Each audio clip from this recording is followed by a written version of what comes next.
అందరికీ నమస్కారం. భగవద్గీత 4వ అధ్యాయం జ్ఞానయోగంలో 39వ శ్లోకం.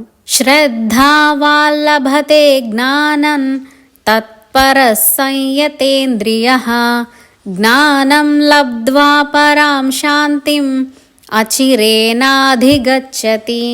ఈ శ్లోకంలో జ్ఞానం పొందడానికి ముఖ్యమైన 3 లక్షణములను, ఆ జ్ఞానం పొందిన తర్వాత కలిగే లాభములను వివరించాడు పరమాత్మ. మొదటిది శ్రద్ధ. ఏ కార్యం చేసినా శ్రద్ధతో చేస్తే ఫలితం చక్కగా వస్తుంది. పూజ చేసినా, విద్యాలయాల్లో విద్యాభ్యాసం చేస్తున్నా, ఆఫీస్లో పనిచేసినా, వ్యాపారం చేస్తున్నా, చిన్నది కానీ పెద్దది కానీ ఏ పనైనా శ్రద్ధ ముఖ్యం.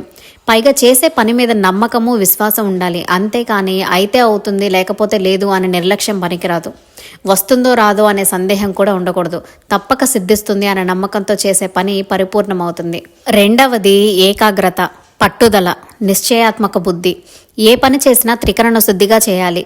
ముందు మనసు నిర్మలంగా ఉండాలి, అప్పుడే ఏకాగ్రత కుదురుతుంది. మానవులు ఏ పని చేపట్టినా ఏకాగ్రత ముఖ్యం. ఏకాగ్రతతో ఏ పని చేసినా అఖండమైన శక్తి లభిస్తుంది, అనుకున్న లక్ష్యం సిద్ధిస్తుంది. మూడవది ఇంద్రియ నిగ్రహం.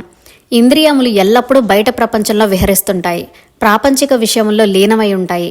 ఇంద్రియములు చూసిన వాటిని గురించి మనసు ఆలోచిస్తుంది.